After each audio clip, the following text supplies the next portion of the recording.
The Joe Rogan The vaccine would be a good thing to take, I think. experience. Geert Vandenbush said this is going to become a pandemic of variants, and he talked about immune escape. And that has been very controversial. But Could you explain that to people? Sure. What he argued, and let's just say... Could you explain who he is, too? Sure. He is a immunobiologist. His training is veterinary. He has training in the relevant area of vaccination technology. He was a guest on Dark Horse. People can look up my discussion with him. It is many people regard it as a very good way. Did he just say he's a veterinarian? What's this guy's name? Dark Horse? Dark Horse is this podcast just about horses? I'm beginning to see some weird trend here. Like, he's advocating for horse dewormer. His podcast is called Dark Horse, and the fucking person that he brought on to talk about variants was a veterinarian, like a horse doctor. Is Bret Weinstein a horse? What's happening here? What's going on?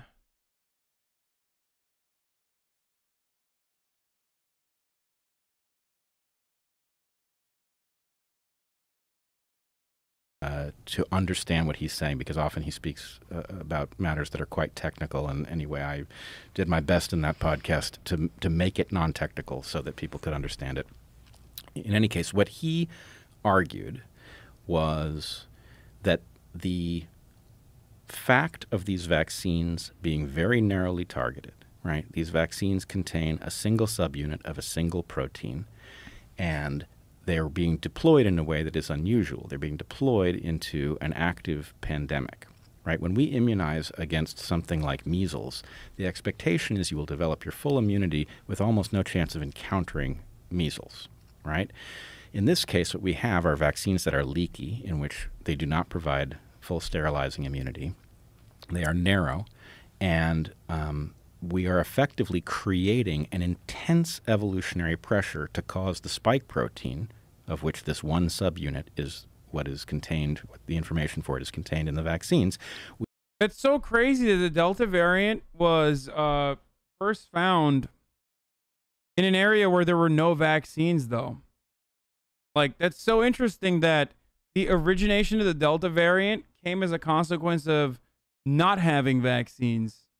So that's interesting that he's just totally making this shit up about how the vaccines are responsible for variants when, you know, it's happening in people who are unvaccinated.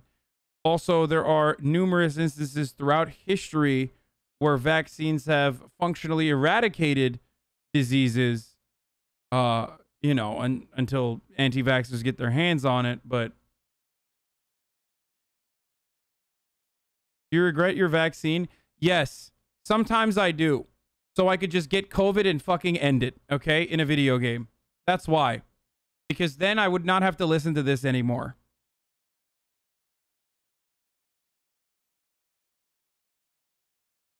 It's just like, it truly makes me fucking so sad, dude. It just like, it kills me. It kills me seeing so many fucking idiots just like say the dumbest shit on the internet, but they speak in this confident tone.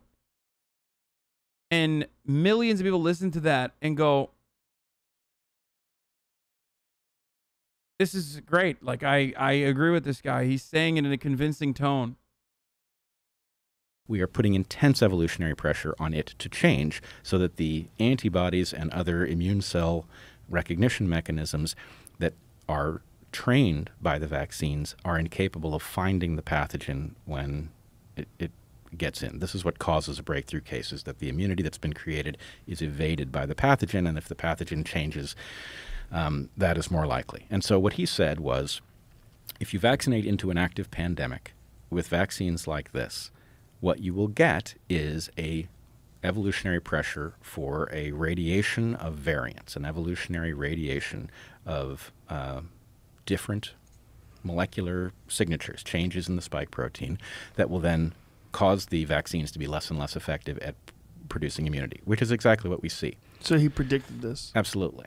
He did predict it. accurately. Accurately predicted it. Now, is every component of his model correct? That's a much harder question to answer. But what I would say is any time somebody succeeds in predicting better than the so-called experts, you want to know how they did it. And he was making absolute evolutionary sense, right? His concern These guys him and his wife are both evolutionary biologists, Chad. That's why he's talking about it from that point. were very well honed, and Which, of course, is completely irrelevant in this conversation. Like, completely irrelevant in this conversation. They're not epidemiologists. They're not pharmacologists. Their knowledge and expertise is as irrelevant as my fucking poli-sci degree, okay? Like, they're just a bunch of fucking dickheads that were professors at a poli-sci, or professors at a fucking community college that got fired because of some, like, some upset students that, like, got out of hand or whatever the fuck that happened, like, 8 years ago. And they're still riding off the wave.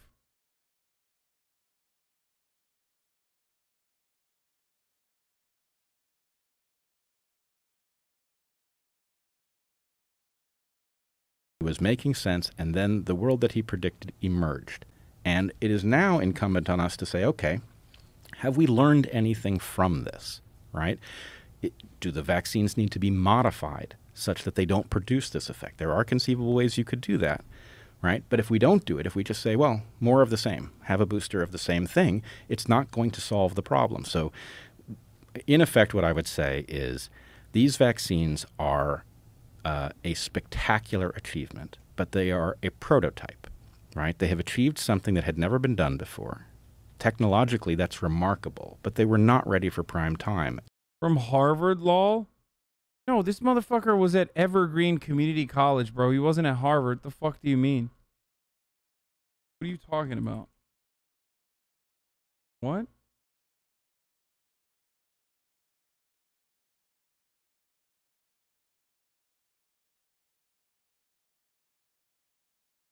Evergreen, which is the Harvard of community colleges. Or state college, sorry. Evergreen State College, also known as the Harvard of state colleges. And they have failed to produce lasting immunity. They have produced very narrow immunity. It does not compare to the natural immunity that people get from having had and beaten the disease.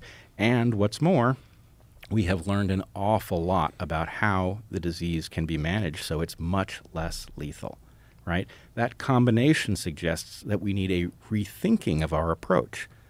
And, you know, it is impossible to prove, but based on what people who have successfully treated the disease and have successfully predicted events like the proliferation of variants are telling us, it does seem that we now have the tools at our disposal to manage this crisis and do away with it, which I don't know why we don't do that, but it is at least worth noting that were we to successfully manage it, it would interrupt a huge flow of revenue into this brand new pharma market. Is that the reason that we don't do it? I don't know. But we, the public, need to recognize our interests are not being served by the public health apparatus. It is making errors that it doesn't need to make, and that has implications for all of our individual health and our collective well-being that require a rethink. This is not, I mean, this is just anti-vaxxer rhetoric. That's it. No vaccine for smallpox. No vaccine for the Spanish flu. No vaccine for, no MMR vaccine, okay? We need the measles to come back because, you know, ultimately you're always just going to have these evolutionary variants that are going to create just a wide array of different variants that are going to kill people. Good shot. Good job. I love when an evolutionary biologist advocates to fucking eradicate mankind.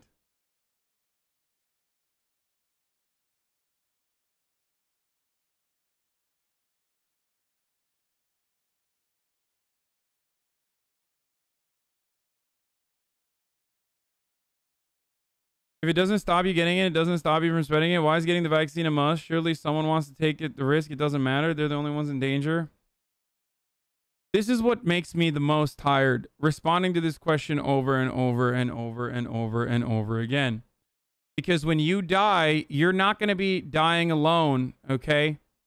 When you get COVID and you inevitably have to be hospitalized, like you and your fat hog fucking parents have been so far, all around the country, you and your fat hog fucking parents and your dumb fucking Republican family are taking up hospital beds.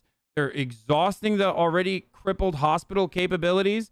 And you're not just dying by yourself, squealing like a fat pig in a fucking corner alone. You're squealing like a fat pig in a fucking hospital bed that could be occupied by someone else. This is the main problem. Do you understand? If you want to fucking kill yourself, okay, if you don't want to take the vaccine and shove horse dewormer up your ass every fucking day, go off. As long as you fucking stamp a goddamn DNR on your chest that renders you unable to go to the fucking ICU. Okay? How about that? Assange shows his true self. If you consider what I'm saying to be really frustrating, then fucking own me by getting the vaccine so you don't have to take up hospital beds. Okay? Because I'm going to keep fucking making fun of you. I'm going to make fun of you. I'm going to make fun of your family when they fucking die. I'm going to make fun of you for literally dying of a preventable thing that you could have fucking survived, okay? No, it's not cool if you advertise your fucking merch in my chat, you dumb fuck.